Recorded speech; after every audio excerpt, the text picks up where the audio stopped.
অফিসে যাচ্ছিলাম, তখনই রাত আমাকে লিফটের ভিতরে চুমো দিয়ে দেয়। আনি কেউ যেন জানতে না পারে আমরা দুজন গার্লফ্রেন্ড বয়ফ্রেন্ড। আনি তুই কি চুমাচুমি করে এসেছিস? তোর লিপস্টিক দেখে তো এটাই মনে হচ্ছে। আরে না না, আমি তো বার্গার খেয়েছিলাম, তার জন্য মনে হয় এটাই হচ্ছে।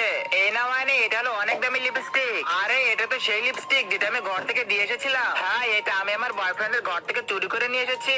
আনি এই ফাইলটা তুমি তাড়াতাড়ি কমপ্লিট করো আর শেষ করে আমার সাথে দেখা করবে, ঠিক আছে বল? আরে বেবি দাঁড়াও, তুমি কই যাইতেছো? আগে বলো তুমি আমাকে এতগুলা কাজ কেন দাও? আরে যদি তুমি কাজ না করো তাহলে সবাই জেনে যাবে যে তুমি আমার জিএফ। এ কি, এই লিজে তো এদিকে আসতেছে।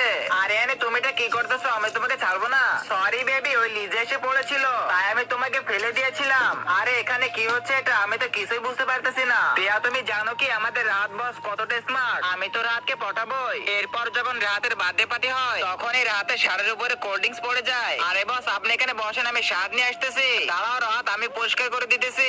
আরে তুমি কে? দূরে সরে যা বলতেছি। কিন্তু তার আগে তুমি যদি মহান আল্লাহকে ভালোবেসে থাকো তাহলে ভিডিওটিতে একটু লাইক করে চ্যানেলটি সাবস্ক্রাইব করো। আর পার্ট 2 দেখতে